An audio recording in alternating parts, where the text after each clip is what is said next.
حالا این درما دو سر داره. امیر ایزد و سام صابری در مقابلشون علی رکسا. علی رکسا یه سری حرفا رو راجع به خیریه و سام صابری زد و سام هم اومد توی استریم بهش واکنش نشون داد. اما گذشته از اون این دفعه علی رکسا اومده و راجع به مراسم دوانوارز امیر ایزد صحبت کرده و یه جوری مراسم رو حقیر نشون داده و خود امیرم کوچیک کرده. حالا این امیر ایزدی که باعث میشه ما بشینیم پای استریمش و ببینیم که در جواب صحبت‌های علی رکسا چی گفته. ولی خب تماشا کردیم دیگه، تماشا کردیم، خودم هم رأی دادم، جذابه، هیجان انگیزه، آدم میتونه قضاوت کنه، مردمو نظر بده، کیف میده، به نظرم لذت بخش دیدنش، تماشا کردنش. واقعا آریا و علی حیف شدن. داداش جایزه‌ای که مثلا مکریون انتخاب بکنه رو مثلا اون یکی رو اصلا نمیشناسم داداش، یعنی فکر کردی من نشستم مثلا اونا بیان نظر بدن که من خوبم یا من بدم یا مثلا فلانی اوله کی بهتره کی چیز داره؟ انقدر عقب موندم که من بشینم یکی دیگه بیاد و من بگه مثلا فلانی بهتره؟ من اصلا همیشه گفتم سر این جایزه هم نبوده، هم تو همه جوایز همیشه گفتم، چه گرمی بوده نگاه کردیم، چه نمیدونم گیم آف دی یر بوده، چه نمیدونم هم تو جوایزی مثلا یه عده بیشتر انتخاب بکنن.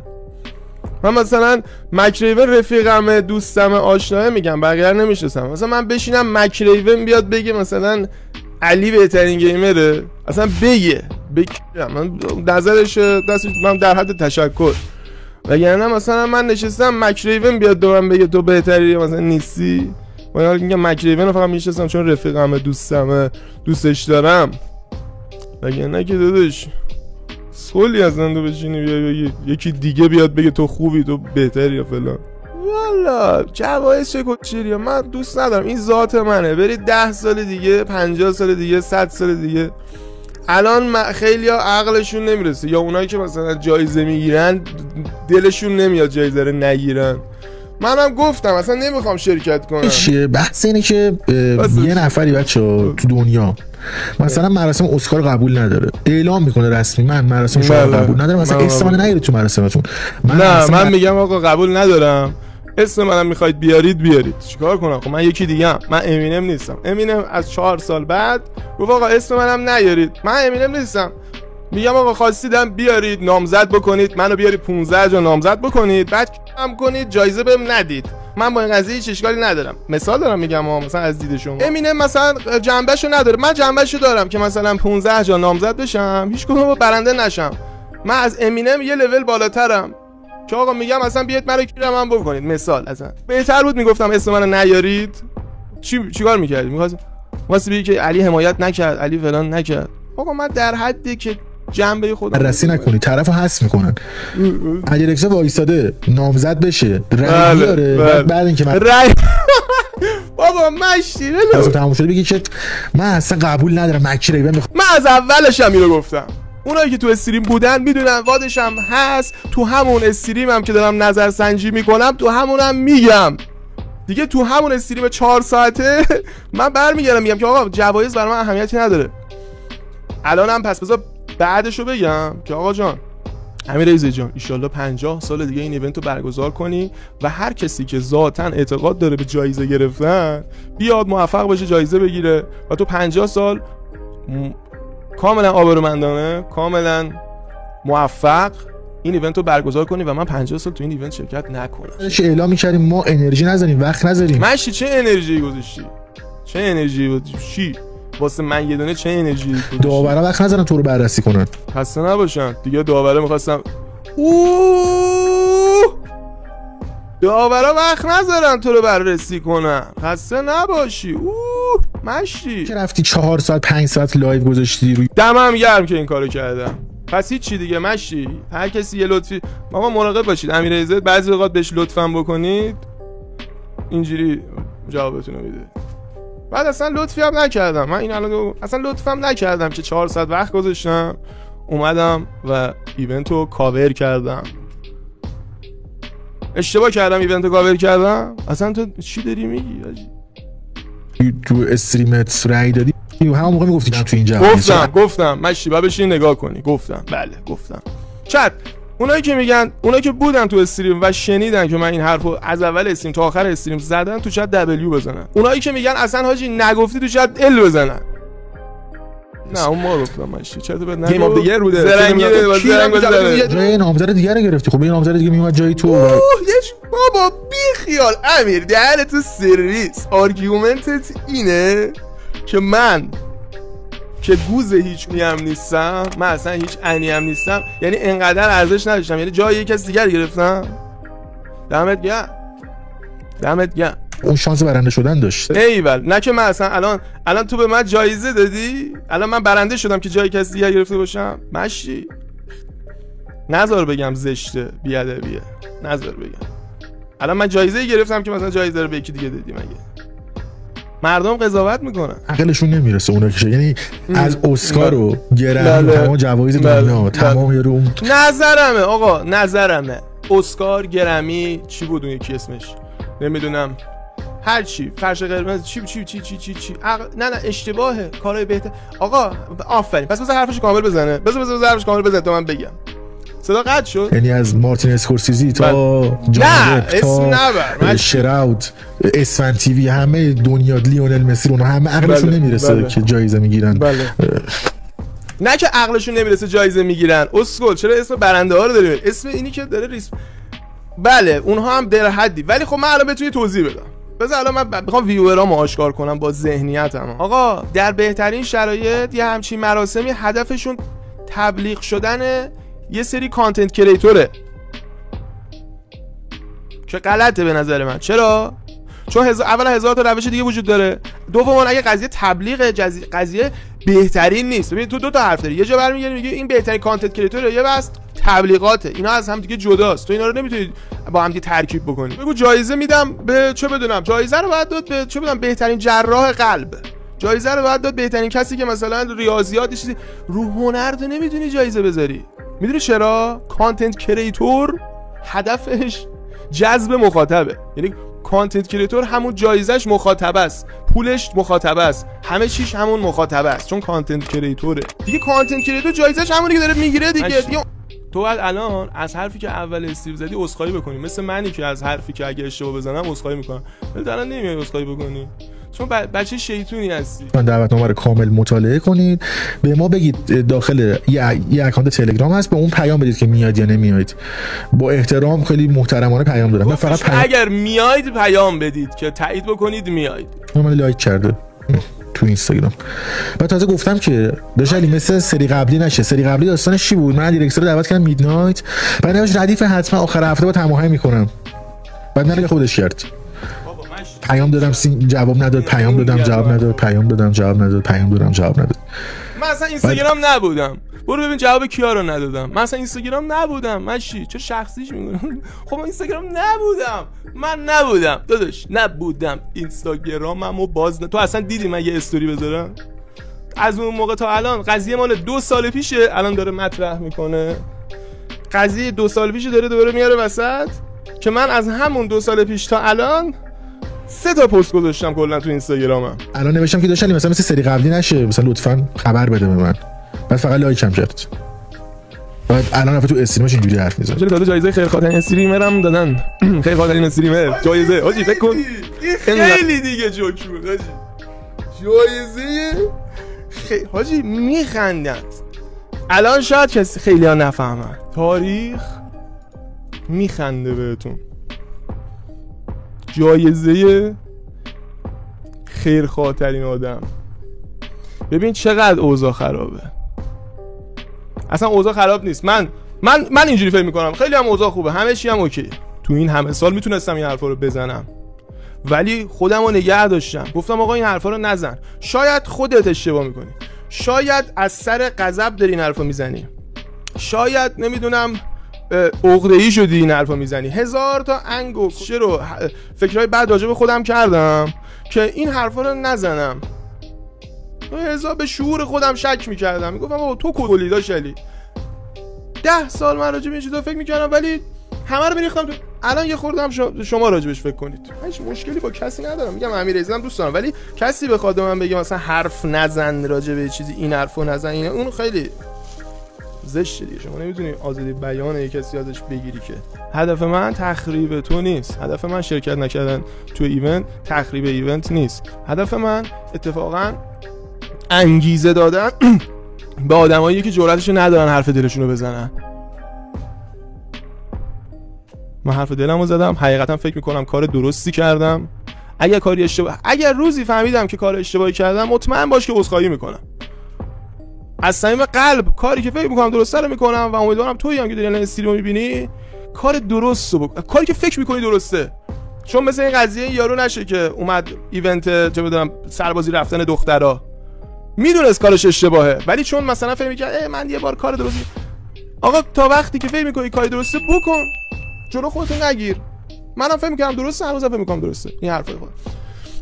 و هدفم تخریب نبوده. هدف من این الان اگه در بهترین حالت بخواد در نظر بگیریم ایونت رو جلا داده. مشتی تو هم جنبه داشته باش، یه خورده نقد پذیر باش. حالا دیگه فیقاشو جمع کردم. حالا ما کاری نداریم، بکنه دیگه. ولی من که مجبور نیستم ریسپکت داشته باشم. ببخشید مثلا طرف میگه اوشلی من خیلی دوست دارم مثلا فلان مثلا ویدیوهاتو مثلا میبینم و اینا، بعد مثلا یه کاری میکنه چون مثلا اومده الان تعریف کرده، هنوز این حرف من فکر میکنم درسته. و این فرهنگی که داداش چون تو منو دوست داری، من حتما باید بشینم ویدیوهات رو ببینم. این داستانا اینم هنوز فکر می‌کنم حرفم درست. بذاریم نظر میگم مثلا حد ریسپکت داشته باشم. مثلا من حقیقتا میگم آقا یک توهم داره، میگه من توهم داره. چه کوفتیه، خاک بر سرت امیرعیزه. یه خورده چربی کمتر بخوره، یه خورده چربی جلوی مغزتو گرفته.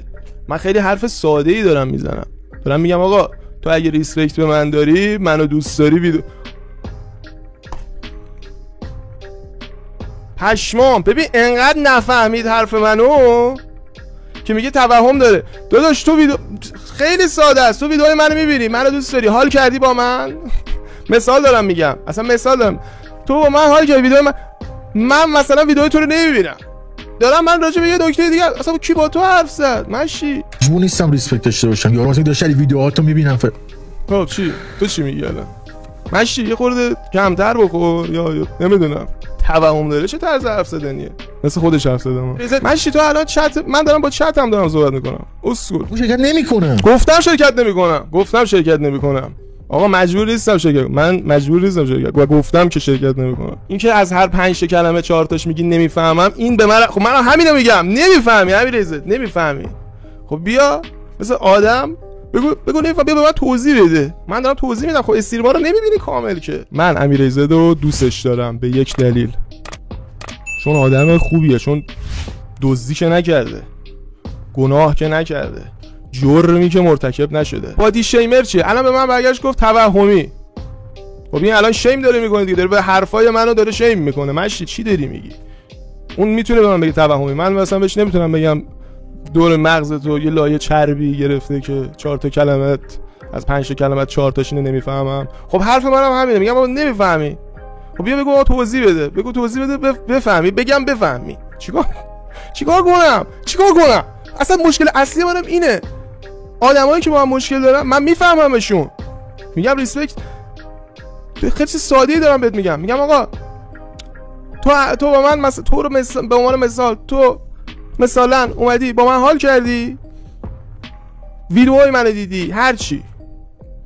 نه تو امیرعزت نمیگم سر ایونت رو صحبت نمیکنم، میگم آقا یه مسئله بود تو چت داشت بحثش میشد، گفتم آقا یکی صرفا میاد ریسپکت نشون میده، نباید توقع این توقع داشتنه آجی خیلی دیگه داره چیز میشه، داستاندار میشه. از همون قضیه مثل قضیه خیریه است که مثلا طرف خیریه میکنه، توقع داره مثلا همه بیان و تعریفش بکنن و الان این توقع زیاد داره، آدم پرتوقعیه دیگه، میگه چرا همه کاور نکردن، چرا همه پوشش ندادن، ما رو بایکوت کردن. توقعاتون توقعات که بالا رفته و این به نظر من داشتم راجع به این قضیه صحبت میکردم که برگشتی به من میگه توهمی، بعد تو اسکولی که میگی بادی شیم نکن، واقعا تو چه دنیایی داری زندگی میکنی؟ من امیرعزت دوستش دارم چون آدم سالمیه. حالا این اشتباهات هم میکنه، تقصیر خودش نیست، من بیشتر میفهمم. چیکار کنم؟ بیام بگم نمیفهمم؟ منم مثل بقیه من میفهمم. چیکار کنم؟ یه چیزایی اذیتم میکنه، یه چیزایی تو فکرم هست که اذیتم میکنه، نمیتونم خودمو به خریت بزنم. خسته شدم انقدر خودم به خریت زدم. خیرخواه‌ترینو به این علت میدن که تشویق بشه اون طرف. خب ریدی دیگه. بیا آقا دمت گرم، ما داریم تو تقدیر میکنیم، تو یک سال کار خیر کردی. نه غلطه تقدیر میکنیم. That's wrong. اسمش سخت بشه بمونه. That's wrong.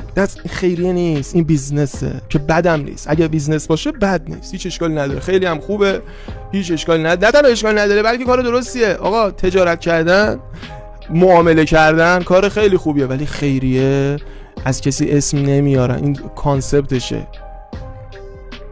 از کسی اسم نباید آورده بشه. وقتی کار خیری میکنی تو نباید انتظاری داشته باشی. کار خیر میکنی انتظار داری جایزه بگیری؟ پشمام آجی، اصلا نمیفهمید یه سری چیزا رو. قبولم دارم، نمیخوام وارد یه سری بحثایی بشم که سیاسی بشه، ولی فرهنگمون رو خوب میدونیم کی خراب کرده. غرب. فرهنگ ما رو غرب خراب کرده. فرهنگمون خراب شده. آفرین. جایزه بگیر بودم بعد نیست، من خودم جایزه بگیرم، ولی به این نمیگن خیریه، میگن جایزه بگیری. ولم کنید مشی باشه، شما اینجوری فکر کن، من هیچ کاری ندارم با اینکه تو چه جوری فکر میکنی. ولی یه روز نشستم با خودم این فکر کردم، گفتم آجی اگه 20 سال بعد این حرفی که تو 10 سال روش فکر کردی، مغز خودتو گاییدی و باش کنار نیومدی، من با خدای خودم حرف میزنم، شما رو نمیدونم، من با خدای خودم حرف میزنم، میگم خدایا اگر من این کارو دارم اشتباه میکنم، یا منو راهنمایی کن بفهمم دارم اشتباه میکنم، یا منو ببخش. ولی یه روز نشستم با خودم اینو گفتم آجی 20 سال بعد یکی بیاد این حرف تو رو، این حرف منو که الان دارم اینجا میگم که آقا کار خیر رو نباید کسی، 20 سال بعد یکی بیاد این حرفو بزنه و همه بیان بگن آجی عجب حرفی زد، باری کلا کار، بعد من اون موقع اونم نمیسوزه که بگم آجی من 20 سال پیش من فکر اینو میکردم، من میدونستم کار درستو، ولی خواهی نکردم حرفشو بزنم. من دیرکس دراما ندارم، دیرکس رو دوست دارم، خیلی شده دیگه. اصلا دراما کنه هم موقع سر میدنایت منو گیره خودش که دراما میشه، اصلا حوصله ندارم. اصلا دیرکس رو نگاه میکنم دارم نمیرسم باش بحث کنم. اصلا صحبت میکنه با نمک دیگه، چی بگم الان مثلا دیرکس تو رفیقت میگه مثلا دهنت تو ناراحت میشی، یه همچین وایبی باش دارم. خود من چیکار کنم؟ یه رفیق خود دارم به اسم دیرکس، اینجوری اوکیه، یه ذره کلا عصبیه، بذارن کاش مهربان باشن تو زندگیشون بچه‌ها. احساس کردم ادیرکس یه ذره کسکل شده، گفتم ولش کن صحبت نکنیم مثلا خیلی. این کارت چیه دیگه؟ ادیرکس میپیچونی آدم، بعد بهونه نمیدونم اینستامو چک نمیکنم، من نمیدونم نظرمه. اگه با من حال نمیکنی میگم با حال نمیکنم، منم بدونم تو با من حال نمیکنی من با حال نکنم، کاری به کارم نداشته باشیم. اگه هم میگی دوستت دارم کوچر نمیگی، پس چه کاری نکن. اون کسی که دوست داره که ناراحت نمیکنه که کل تو دهنت. آره من از احترامی که برای تو قائل بودم برای این نبوده که اولین ویدیو یوتیوب تو ایران آپلود کردی که نکردی. با حالی کردم رو حساب همینم، ریسپکتی داشتم با حال کردم. مثلا حرف میزنی خوشم میاد، صدا تو لعنت با نمکه، همین دلیل دیگه ای نداره. تو زندگیو سخت میگیری، دعوتت کردیم مراسم رفیقیم دیگه میومدی، مثلا وای نه الان برم مراسمش، به مراسمش کردیت میدم، من با آواردهای دنیا مشکل دارم، در فلسفه مراسم خیلی چیز جالبی نی. خود میومدی دوره هم میگفتیم میخندیم، ساندویچ میخوریم، مثلا حاجی ما داریم اونجا، مثلا من میدونی با 3 تا کمپانی تو ایران با آپارات و اینا قرارداد بستم، یه بیزینسی داره صورت میگیره، دیرکس اگه میومد کردیتی به من میداد، من که ضرر مالی کردم، به گار رفتم واسه خودم مراسم برگزار کردم، به قول تو من و رفیقا مراسم برگزار کردیم، میومدی دوره هم باشیم دیگه، انقدر سختگیری نداشت. کی اصلا نمیفهمم. آخر میخوام نظرتو بدونم، آیا این دفعه میتونه حق با علیرکس باشه یا نه؟ نظرتو حتما توی کامنت ها بنویس.